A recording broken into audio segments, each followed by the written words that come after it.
dalam acara meditasi bersama komunitas Sri Kandi. Bagi yang baru gabung seperti Mbak Yuyun, Mbak Yohana, Sri Kandi ini anak dari KWJ ya. KWJ ownernya adalah Bapak Agung. Tujuan dari hadirnya KWJ ini selain healing dengan meditasi, beliau mempunyai misi khusus, yaitu memperkenalkan bagaimana Jawa itu sebenarnya. Kadang di luar sana banyak sekali yang dalam tanda kutip ya mengatakan kalau Jawa itu banyak kliniknya, banyak ininya, banyak ononya, banyak itunya. Jadi Pak Agung ingin mengenalkan budaya Jawa itu seperti apa sih sebenarnya, nah seperti itu. Kemudian saya diberi mandat oleh beliau untuk bagian perempuannya, makanya terbentuklah Sri Kandi ini. Ya, jadi Sri Kandi ini adalah panggilan saya, di mana saya sendiri pernah berada dalam kondisi yang terpuruk.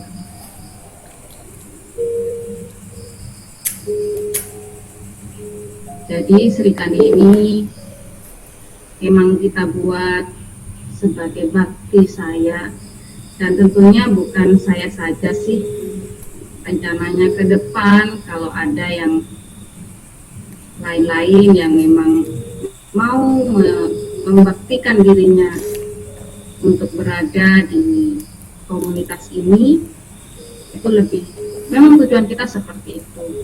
Jadi biarpun pendirinya orang Jawa, tidak melulu oh ini harus orang Jawa, tidak seperti itu.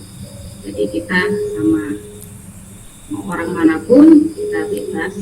Intinya kita mempunyai satu visi misi yang sama, yaitu membantu orang lain untuk menemukan kembali jati dirinya. Pada malam hari ini meditasi kita yaitu saya mengambil tema mengenali diri. Kenapa sih kita perlu mengenali diri? Kadang kalau kita sudah terlalu dalam dengan masalah kita sampai tidak kenal dengan diri kita sendiri.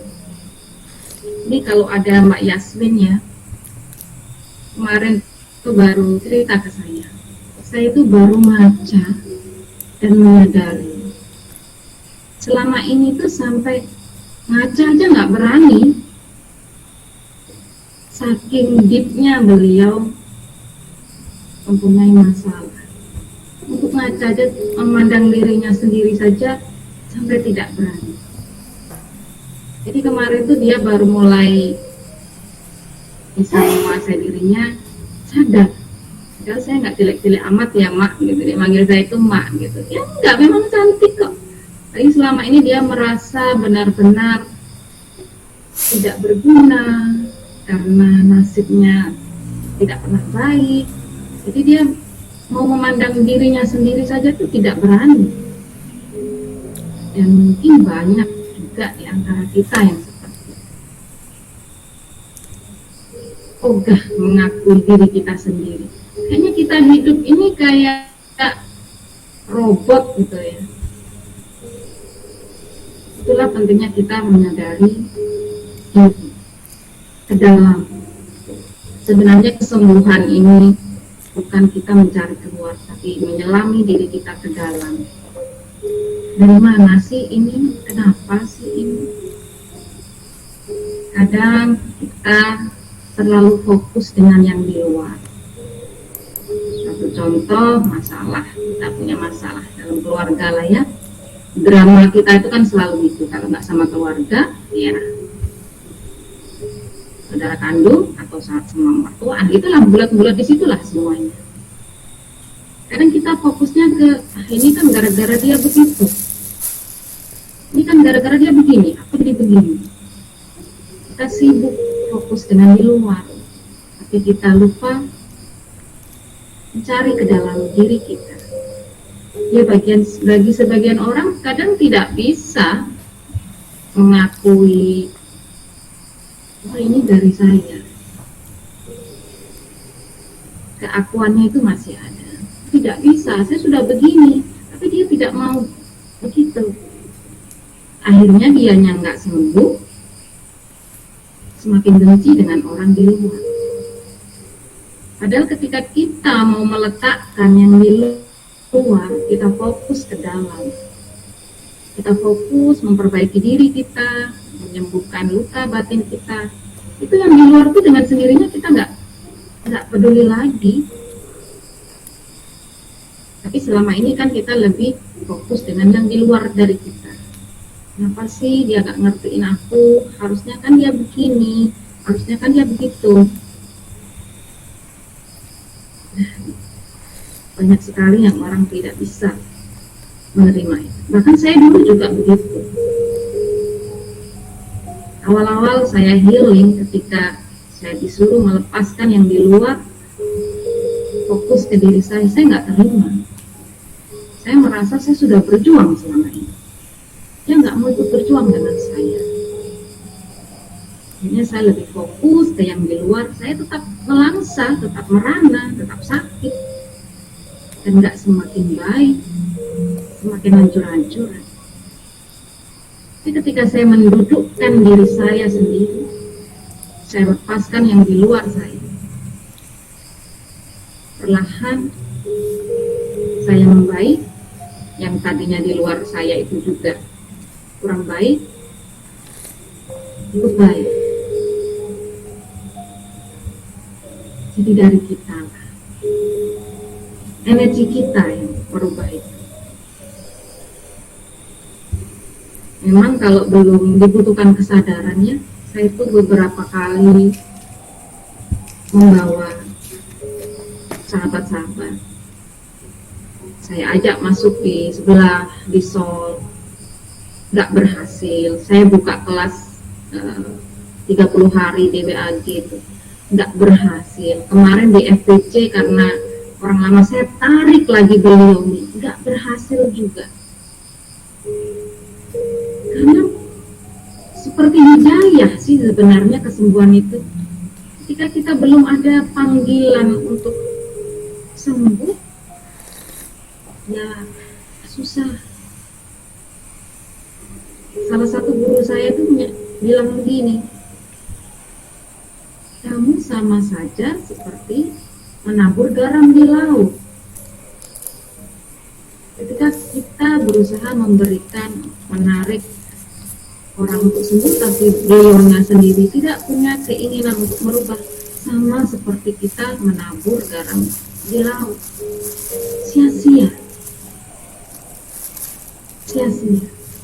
Sebenarnya sedih gitu, sedih melihat teman kita seperti itu, sedih. Tidak perlu sampai beliau sukses misalnya, tapi setidaknya beliau bisa bangkit gitu, itu adalah hal yang luar biasa. Karena saya paham sekali bagaimana rasanya berada di sana. Bingung, ini aku harus bagaimana? Mau ngadu ke sini, belum tentu didengar. Mau curhat ke sana, terimanya lain. Karena orang yang kita ajak bicara juga tidak paham artinya mental healing. Padahal kadang kita hanya cukup ingin didengar. Ketika sudah penuh nih isi di hati kita, kita butuh untuk didengar. Sama sih seperti kita ke suami sebenarnya ya. Kadang kita kan perlu ya, perlu suami itu mendengarkan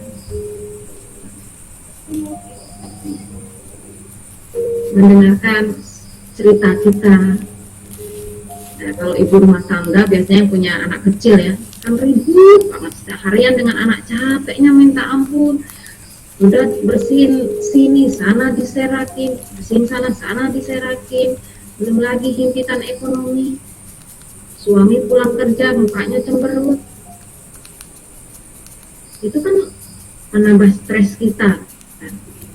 Padahal kita hanya butuh ketika suami pulang, nah gimana tadi anak-anak seharian, ngapain aja, wah anakmu tadi gini pak nakal, padahal cuma didengerin aja kita langsung plong ya, rasanya lega, nggak perlu yang aneh-aneh deh, nggak perlu dia bawa hadiah apa, hanya dia bertanya seperti itu rasanya kita tuh merasa kita diperhatikan. Tapi ketika kita tidak ada tempat untuk seperti itu, ya bawaannya double. Maaf ya, ada gangguan.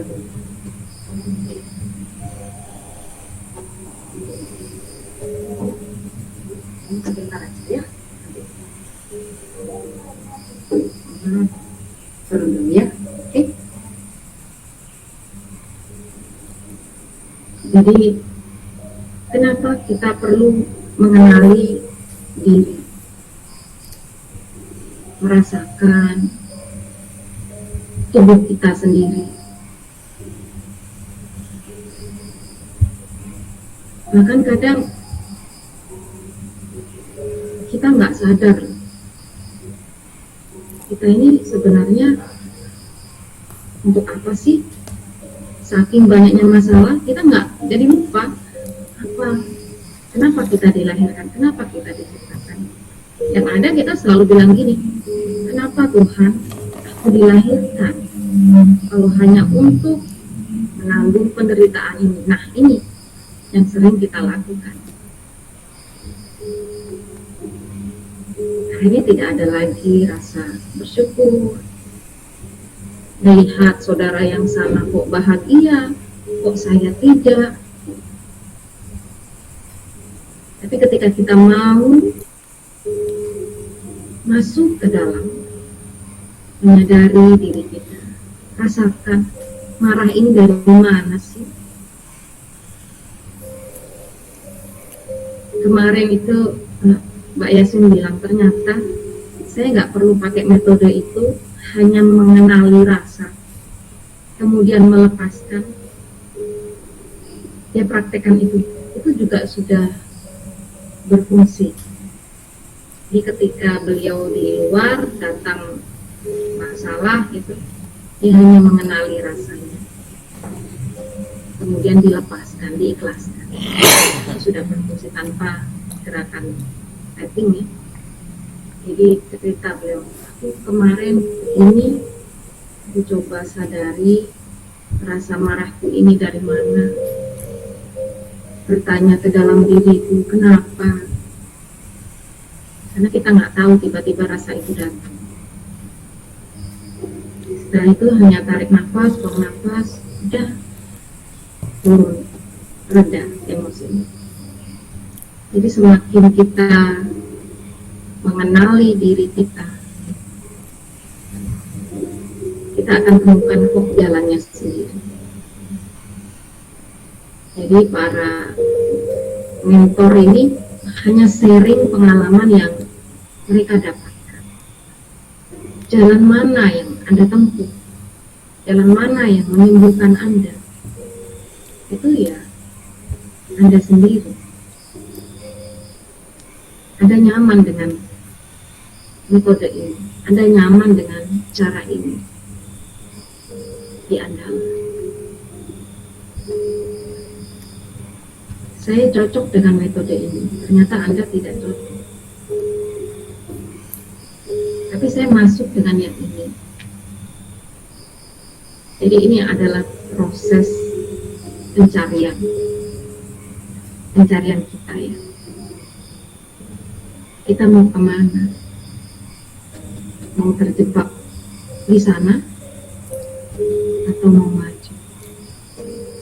Seperti kalau kemarin di Sol Mbak Yo ya, itu bagus banget. Cerita mengenai elanku bagus banget. Cuman di sini saya nggak bawakan ya. Nanti saya akan tulis di grup aja. Pernah baca sih saya seperti itu. Jadi buat pelajaran kita bersama, bahwa apa yang terjadi dalam hidup kita, ya memang itu sudah bagian dari diri kita. Kalau kita tidak bisa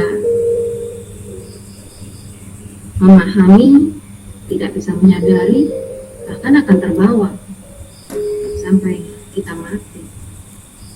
Saya itu sedih. Sedihnya kenapa? Kemarin yang ibu angkat saya meninggal ya. Beliau yang masa mudanya yang begitu luar biasa.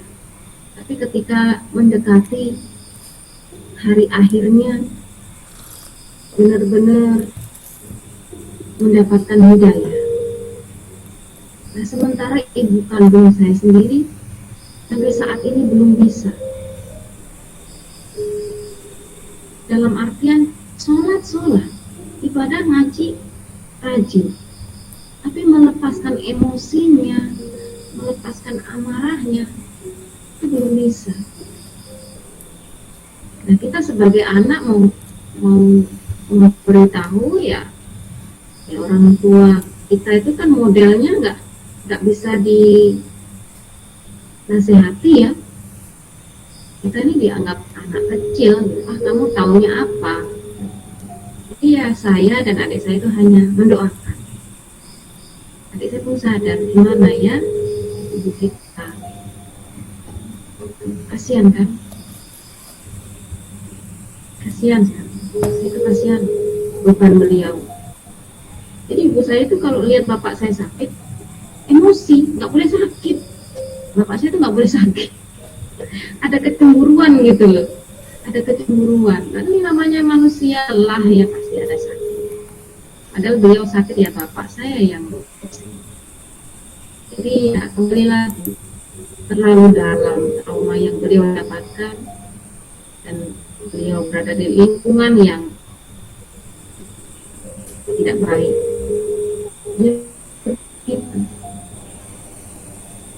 Akan seperti itu. Sebagai anak ya saya hanya mendoakan semoga dilembutkan hatinya. Sudah lewat 3 menit. Baik, mari kita mulai meditasinya. Siapkan air minum, headset, tempat yang nyaman, tenang. Kita mulai meditasi.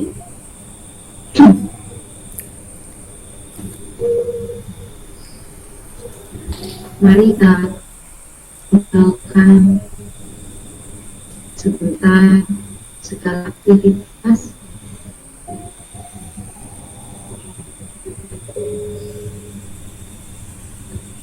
Meditasi kita kali ini adalah meditasi mengenali diri. Bagi pemula, sebenarnya meditasi ini sangat bagus. Karena kita belajar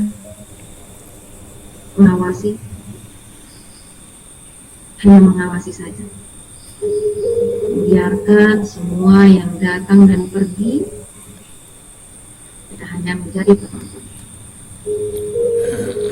Dengan begitu, Anda akan mengenali diri Anda sendiri, mengenali dunia ini, dan mengenali kondisi sekitar Anda. Sebelum kita memulai meditasi, marilah kita berdoa menurut agama dan kepercayaan masing-masing, agar kita mendapatkan manfaat, juga dilindungi dari awal hingga akhir. Berdoa dimulai.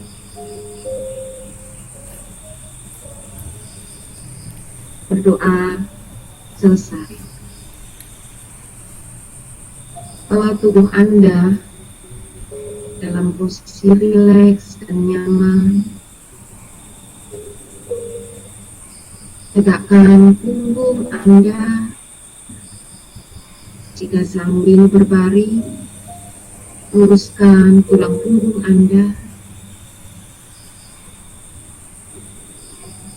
Bernapaslah dengan nyaman. Tarik nafas, hembuskan.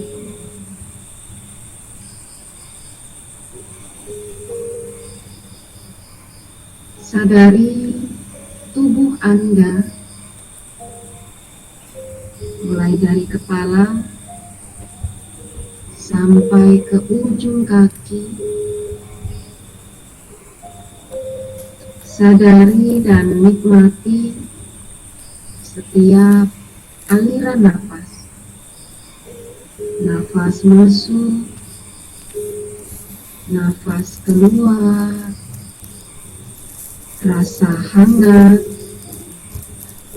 rasa segar, amati saja.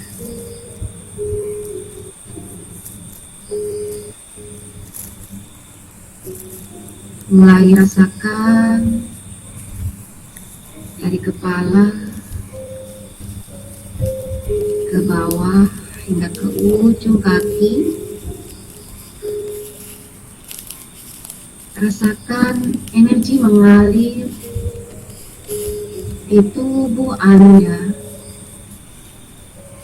seiring tarikan dan hembusan nafas.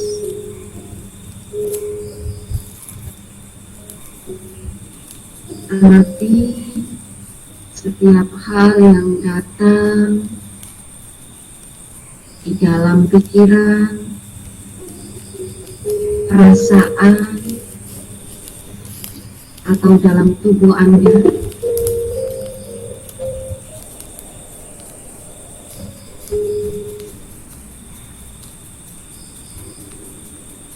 Amati saja. Jika muncul gambar, bayangan, apapun itu yang hadir di pikiran Anda, anggap saja Anda sedang menonton. Amati saja apapun yang hadir dalam pikiran atau tubuh Anda. Jika hal lucu, tersenyumlah. Jika hal yang menyakitkan, juga tersenyumlah. Karena senyum Anda mengalirkan energi kesembuhan.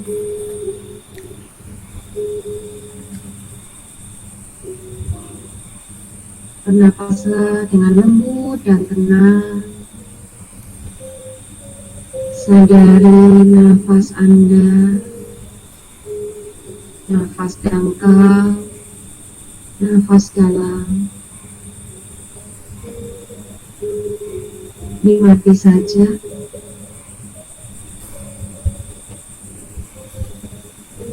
Jika ada suara-suara yang datang dari luar, cukup sadari tanpa memberikan reaksi. Dengarkan saja tanpa menganalisa atau menilai.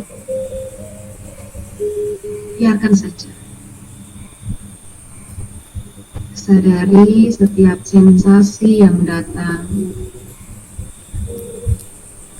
Biarkan saja. Rasakan tanpa perlu memikirkan. Biarkan tubuh Anda menghadirkan berbagai sensasi. Tersenyumlah.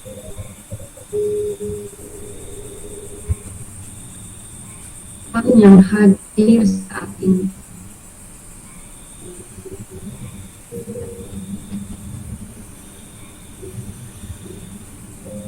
Bila muncul rasa sakit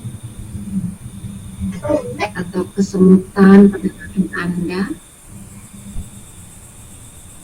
atau bagian tubuh Anda, Rasakan saja, terima, tidak usah menolak, jangan ditahan, nikmati saja. Biarkan semua yang masuk tanpa perlu menghalangi. Cukup sadari dan saksikan. Nikmati napas Anda, udara masuk, udara keluar. Sadari detak jantung Anda.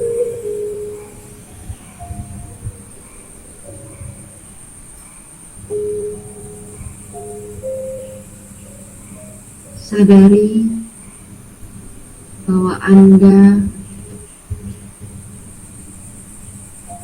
sedang menikmati kebesarannya, cintanya. Jika pikiran Anda semakin liar,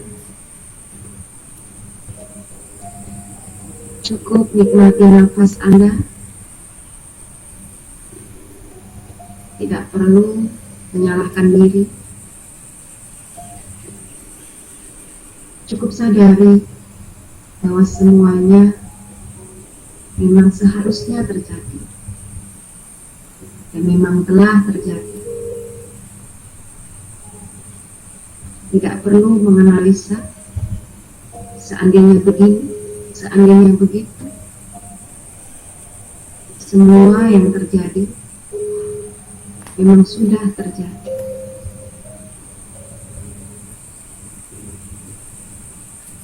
Bila muncul gambaran, impian, harapan, cukup sadari, tersenyumlah, anggaplah hal itu sudah terjadi.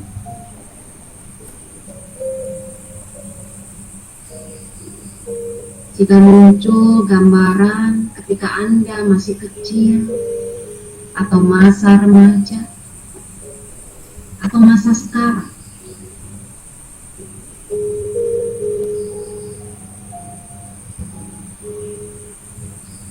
biarkan Anda cukup menikmati, menonton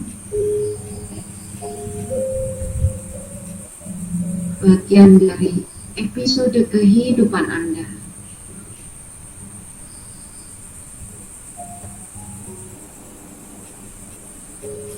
Cukup sadari semua yang telah terjadi tanpa menghakimi atau mencari siapa yang salah, siapa yang benar.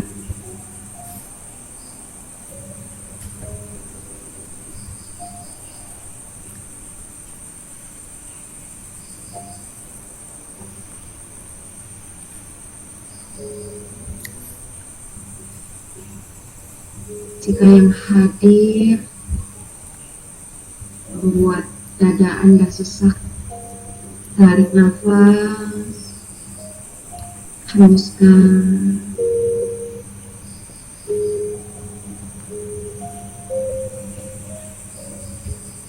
Fokus pada aliran nafas Anda. Sadarilah semua perasaan, pikiran yang muncul, semua itu bukan dari dalam diri Anda. Semua itu berada di luar Anda.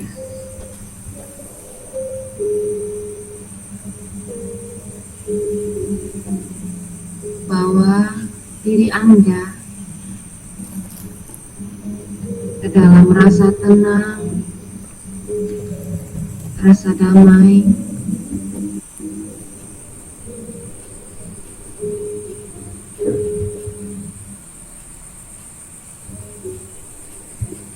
mulai sadari seluruh tubuh Anda, sadar akan pikiran Anda, sadar udara yang mengalir di sekeliling Anda. Sadari kulit Anda, pori-pori Anda,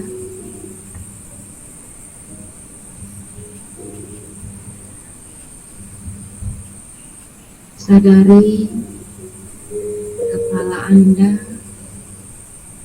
rasakan saja. Sadari wajah Anda, mata, hidung, telinga, mulut, bibir, gigi, lidah, tenggorokan, leher, pundak, kedua tangan Anda. Sadari degup irama jantung Anda.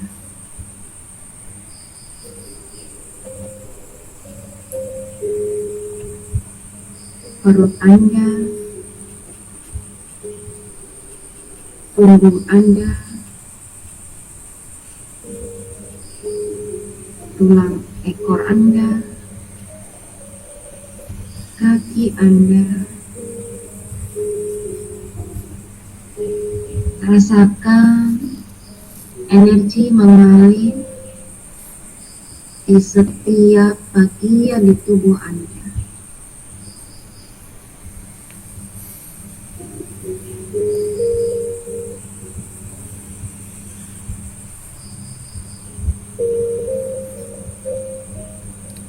Rasakan energinya membawa ketenangan, kedamaian,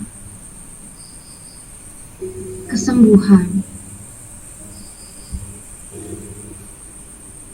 Nikmati saja. Perintahkannya menjaga diri Anda, melindungi Anda.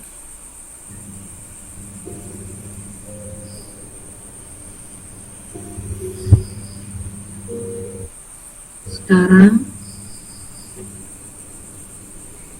peluklah tubuh Anda. Ucapkan terima kasih, terima kasih, terima kasih. Maafkan aku. Selama ini, aku tidak memperhatikanmu. Sekarang dan seterusnya, aku akan menyayangimu, menyadari keberadaanmu, menyadari arti hadirmu.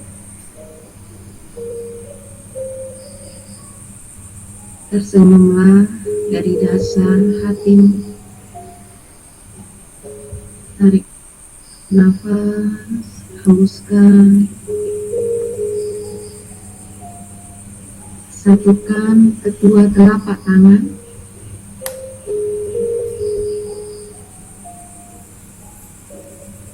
Biarkan energi menyatu.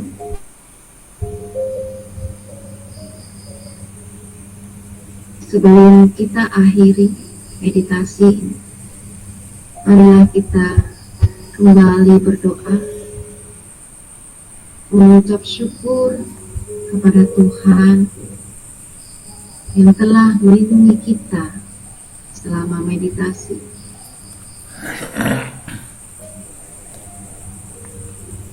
Berdoa mulai.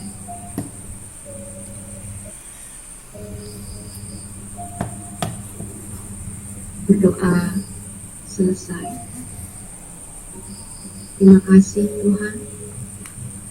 Terima kasih. Terima kasih.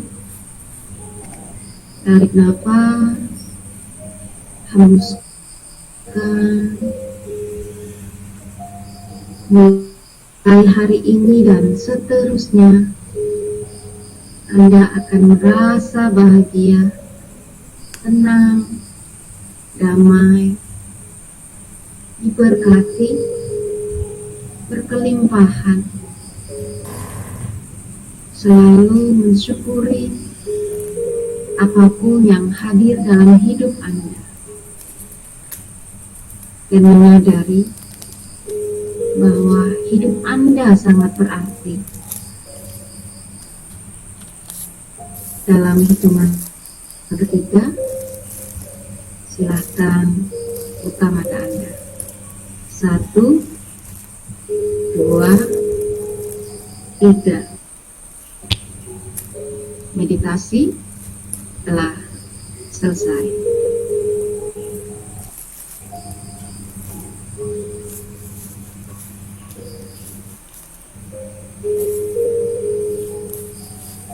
Silakan diminum airnya.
Tes.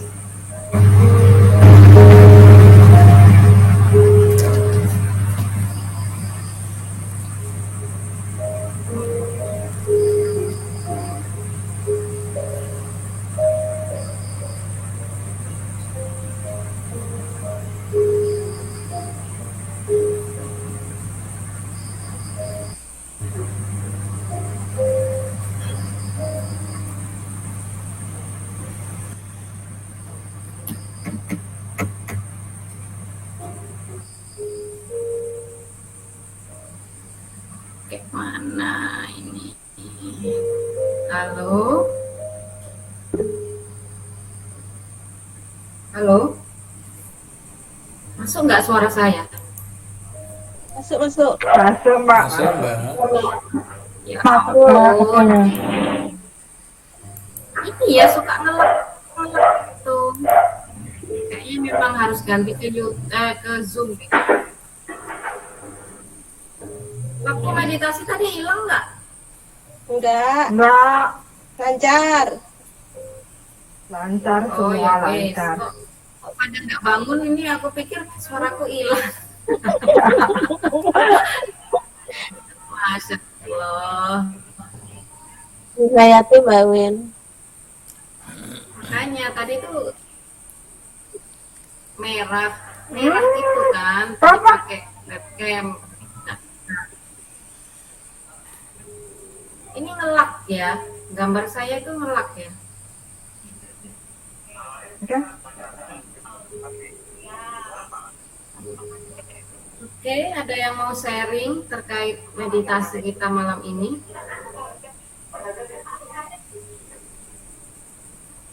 Apa yang dirasakan? Sudah bisa menyadari diri kita sendiri? Atau masih bingung?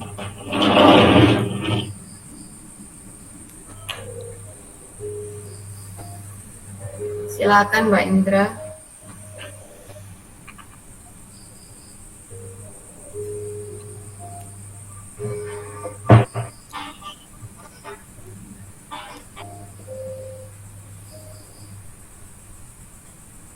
Ya.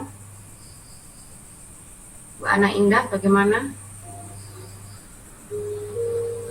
Kawin.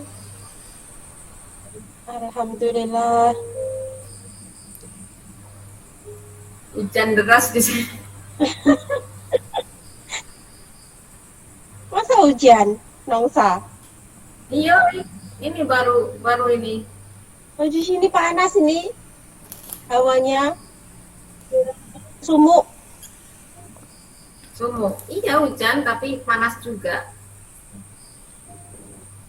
Tadi mungkin yang keluar masuk belakangan udah meditasi pada keluar lagi. Ya, atau masih ketiduran yang lain? Mbak Dian. Mbak Wiwin izin bertanya dulu. Silakan. Kalau meditasi itu kalau misalnya di-combine dengan nggak semua sih, ada beberapa teknik EFT aja ini kan yang saya tahu, tapi nanti menurut Mbak Wiwin gimana gitu kan. Kalau pada saat meditasi itu sebenarnya karena yang saya tahu kan file itu kan bukan audio-nya, cuman kita butuh tapping dong untuk merusak memori tersebut gitu. Itu boleh nggak sih ada meditasi saya pada saat ada rasa nggak nyaman saya tapping di bagian yang ada sensasi nyaman gitu. Kita Bawin gimana kalau menurut Bawin? Sebenarnya sih nggak masalah. Kita bisa meditasi sambil jalan kok. Kita jalan aja bisa sambil meditasi. Yang penting kan kita ke fokusnya saja. Bisa saja sambil tapping. Kan selama ini kalau kita selalu mencoba meditasi kan tutup mata. Itu biar apa? Biar kita hanya fokus ke ini. Biar enggak, kalau kita buka mata kan lihat yang lain-lain, akhirnya kita menilai apa yang kita lihat kan. Nah kalau meditasi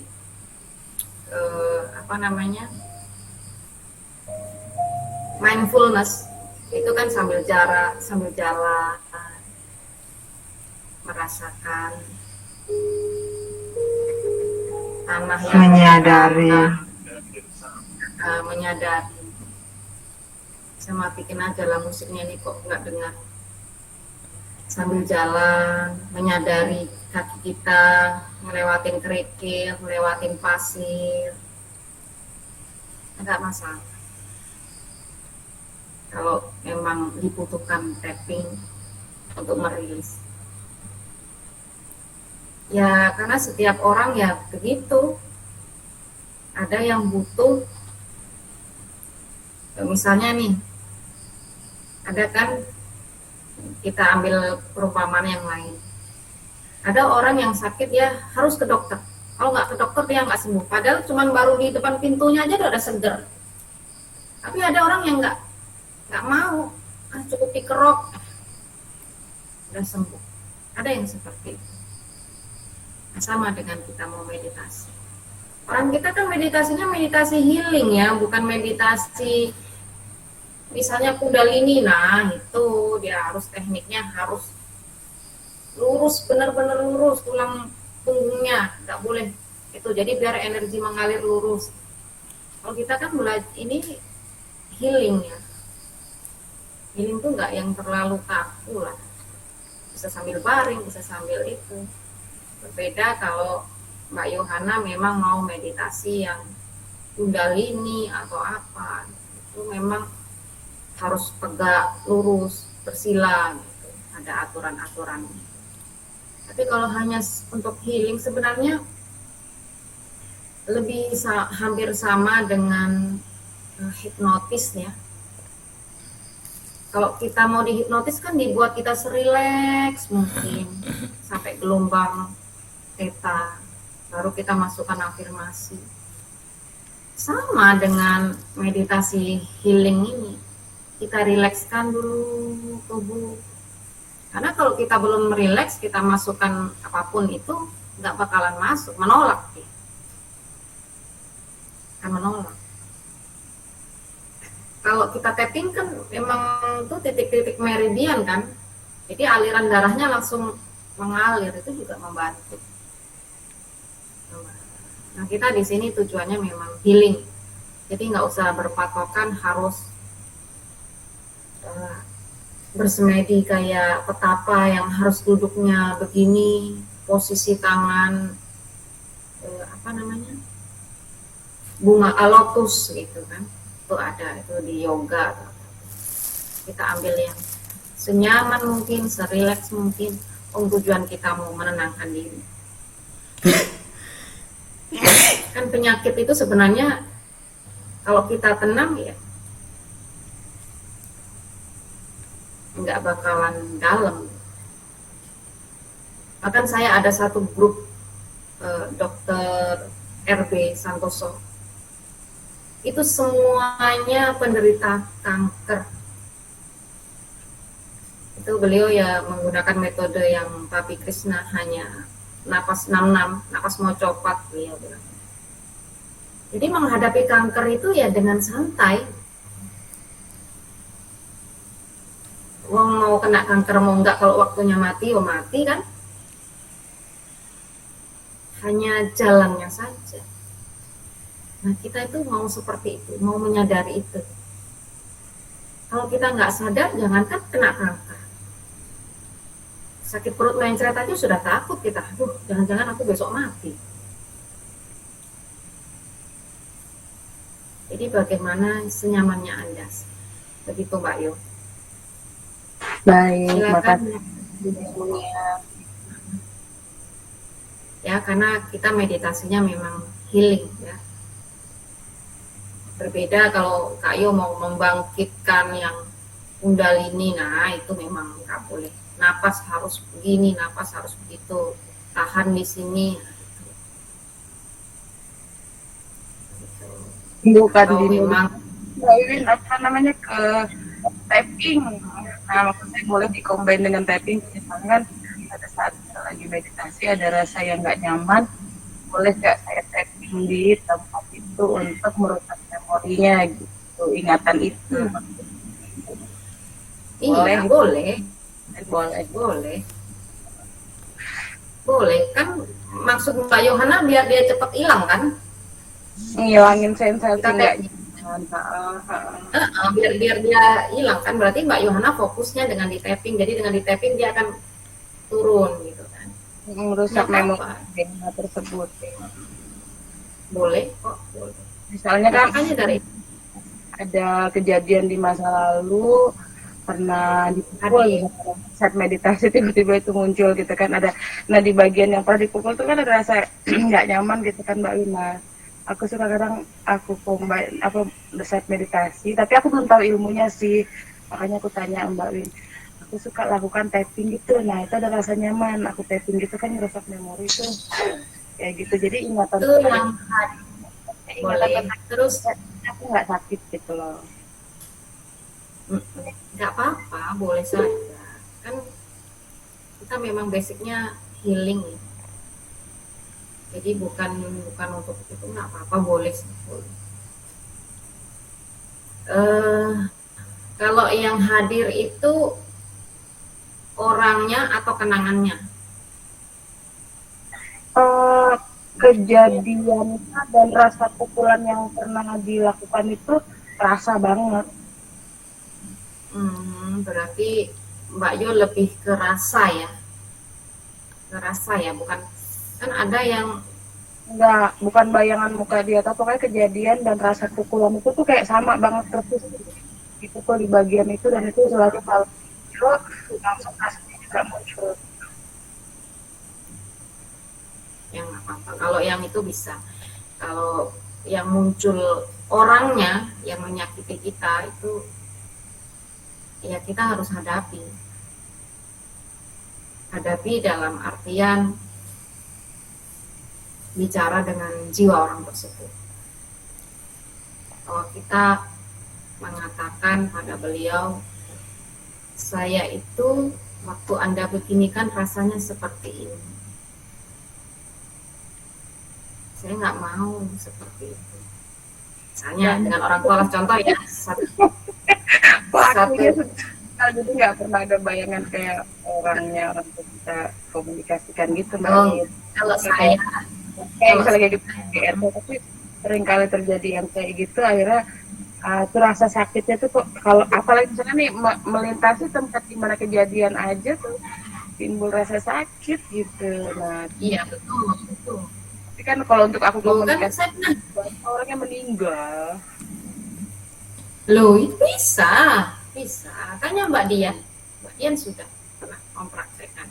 Ini berarti nggak baca lah di grup ini. Ya Mbak Dian, praktek SOS ya Mbak. Mbak Win, Iya, pernah. orang sudah meninggal aku takut. Enggak. Mbak Dian tanya Mbak Dian yang kenangan terpahit beliau ya sudah meninggal. Jadi hanya untuk berbicara, Menyelesaikan masalah. Selesai kok. Saya kemarin sama ibu saya yang meninggal juga saya temuin gitu.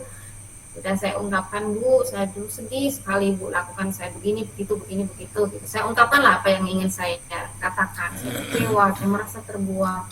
Terakhirnya kita bilang, sekarang saya sudah maafkan Ibu. Bagaimanapun juga Ibu adalah orang tua saya. Beliau tersenyum.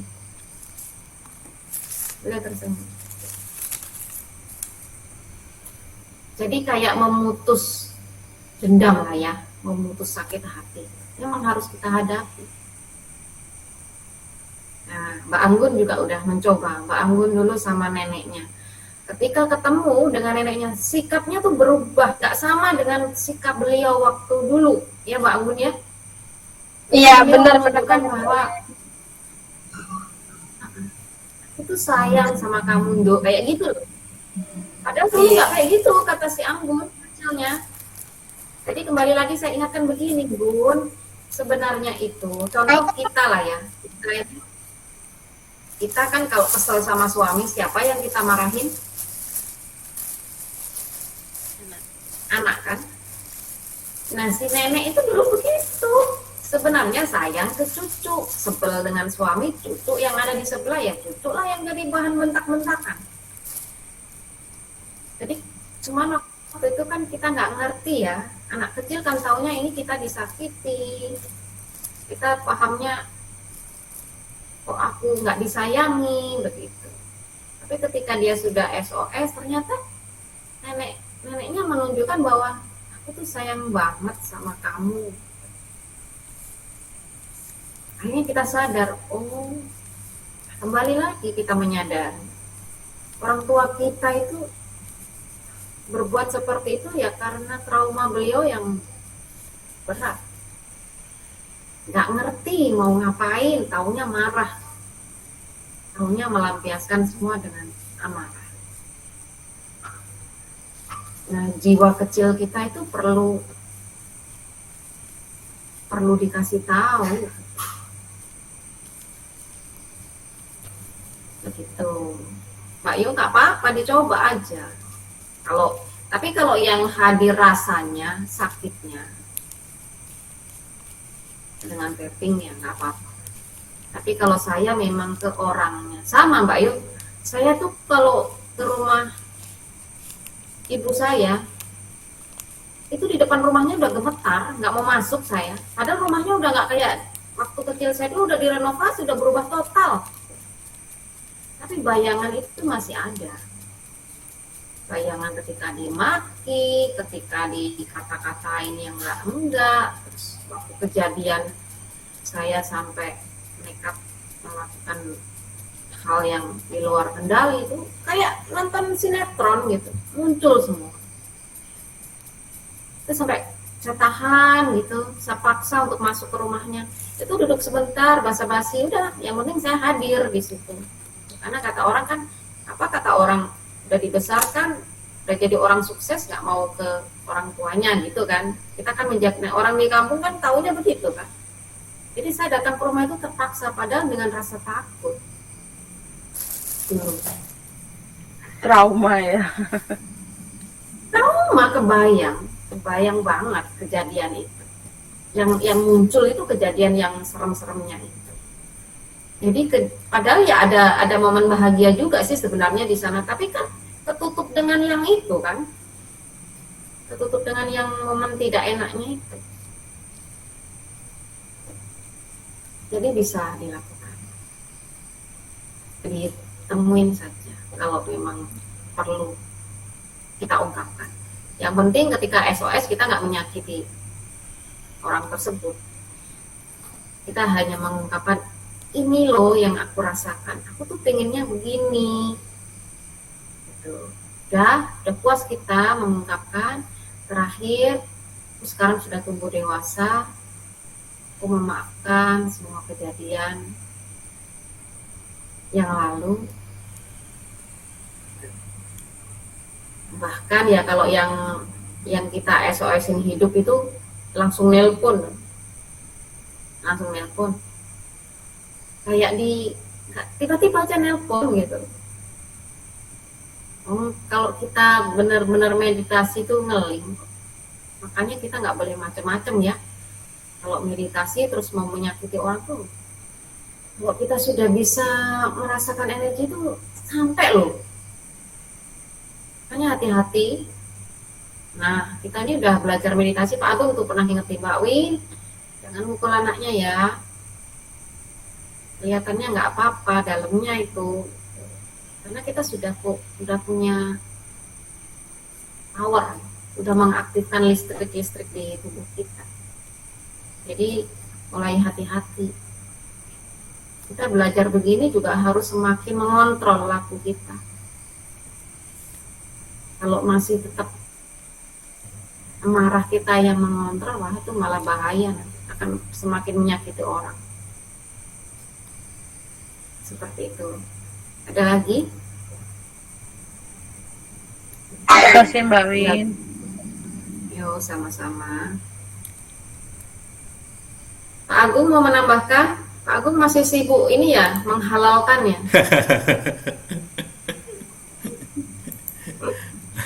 Ini Menghalalkan mau tapi beliau nggak.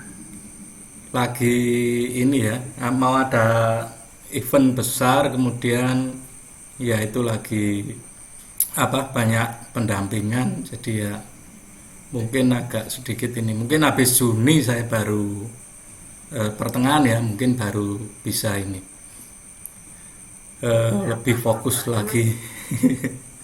Tapi benar tadi bahwa sebenarnya meditasi itu yang penting itu kan melatih menyatukan cipta rasa karsa itu. Jadi ya mungkin pada awalnya kita masih harus diem, harus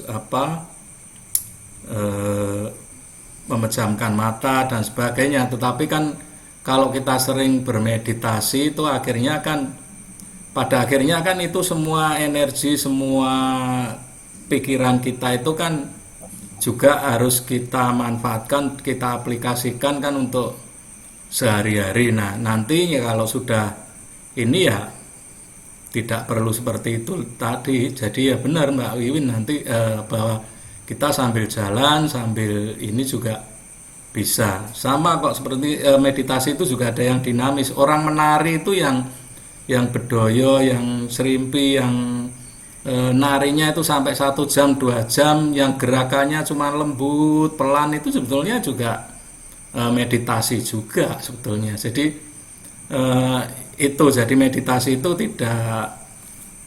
tidak harus dalam bentuk yang tertentu. Kemudian kalau kita seperti tadi itu, trauma-trauma tadi itu sebetulnya ada di memori bawah sadar kita. Jadi dengan meditasi, dengan teknik-teknik tertentu ya, seperti SOS nih Mbak, sama kalau di Jawa kan itu namanya darurat, itu juga mengembalikan itu, bahwa memorinya tidak hilang. Memori ketika katakanlah disakiti itu tidak hilang, cuman kita bisa memahami, bisa menerima, jadi sudah tidak terasa lagi sakitnya. Jadi ya sudah, itu sebuah perjalanan saja, bahwa ya sama kan kalau kita kena duri gitu kan, ya sudah, itu memang luka dan itu harus disembuhkan. Tapi kan tidak perlu kita mencari tahu apakah siapa yang salah, durinya atau apa gitu kan. Nah seperti itu, kita hanya mengalami pernah sakit dan itu sudah selesai. Nah itu ada teknik ketika kita masuk ke bawah sadar untuk menghilangkan sakitnya itu yang di batin. Kalau sakit fisiknya memang sudah hilang, nah itu nanti yang di memori ini kan nanti sering muncul rasanya sakitnya itu. Jadi nanti kita lebih sering meditasi itu nanti akan bisa merasakan. Dan kita juga harus menyadari bahwa semakin sering meditasi, maka energi atau gelombang kita itu makin bertambah ya, makin terbangun. Nah kita harus mengontrol bukan hanya secara fisik omongan kita, kemudian tingkah laku kita, tapi juga pikiran, karena kita mainnya itu udah di pikiran kan, di bawah sadar, dan dengan energi. Kadang-kadang kita berpikir saja bisa kejadian. Nah itu yang kita harus mulai menata. Jadi semakin bertambah kemampuan, itu juga akan bertambah juga kesadaran kita. Saya kira gitu Mbak Wiwin. Yeah. Ini sedikit cerita ya Mbak Yu. Jadi awal-awal itu saya sebenarnya di KWJ dulu sebelum di Sol. Jadi ketika masuk Sol ke premium itu saya pernah mengalami yang mungkin semua ya, yang diobrak-abrik, aduh pokoknya nggak sanggup lagi lah, kayak muntah mau apa, nggak enak body nggak. Jadi karena guru saya nggak satu, ya saya datang ke Pak Agung, Pak kok saya makin begini, diruat dengan Pak Agung. Alhamdulillah tuh, harusnya 2 kali ya Pak, harusnya 2 kali, tapi saya sekali ya.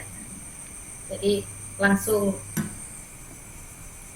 plong. Makanya ibu tuh bilang hanya Mbak Win saja yang nggak seperti bayi gitu. Kalau yang lain kan terus gitu, merengek terus dengan masalahnya. Kalau saya memang ya begitu, karena gurunya nggak satu, gurunya 2. Jadi waktu saya nggak tahan, nah saya lari ke Pak Agung, Pak saya begini, oh iya nanti ini, nanti kedua kali, udah cuma sekali aja sama Pak Agung, sekali udah. Jadi lebih nggak keronto-ronto gitu.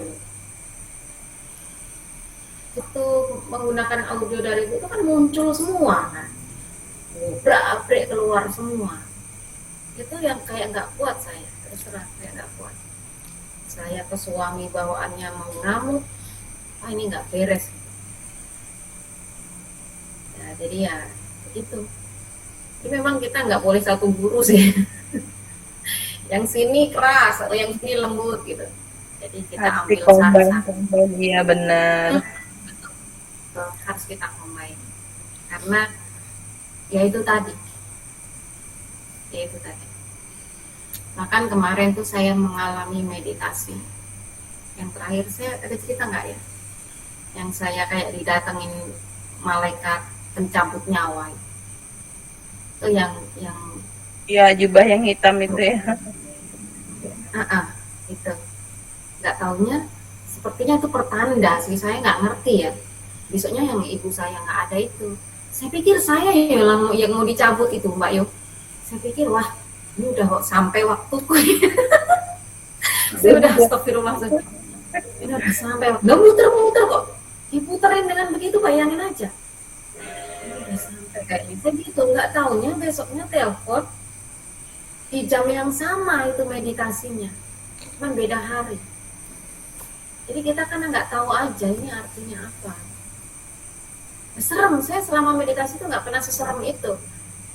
Sampai bilang halu, enggak Bu, ini bukan halu. Saya tuh mau buka mata takut di depan saya, mau nutup, mau lanjut. Jadi mukanya hitam, matanya hitam, mukanya putih, terus mulutnya gini hitam segini lebarnya. Kebayang nggak ngelihat begituan? Nggak pernah loh saya ketemu yang seperti itu.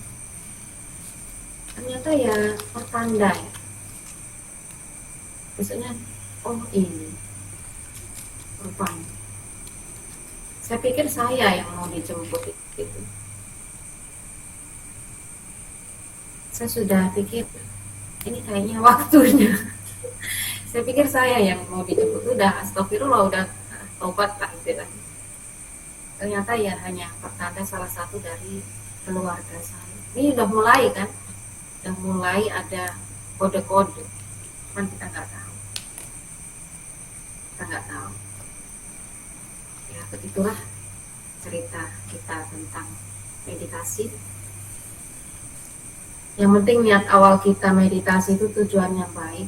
Ada meditasi tujuannya nggak baik itu ada. Itu tergantung dari niat kita mau mengambil ilmu yang mana. Kalau niat kita baik, ya hasilnya baik. Niat kita nggak baik, ya tentu saja hasilnya akan tidak baik untuk kita. Karena segala sesuatu itu pasti ada konsekuensinya. Ya. Gitu. Baik, saya akhiri. Terima kasih yang sudah hadir pada malam hari ini. Mbak Yuyun, terima kasih sudah bergabung. Mbak Yu, Mbak Dian, Pak Agung, terima kasih sudah membimbing kami. Terima kasih Mbak Wiwin. Mbak Agung, sampai ketemu Senin depan. Assalamualaikum warahmatullahi wabarakatuh. Waalaikumsalam warahmatullahi wabarakatuh.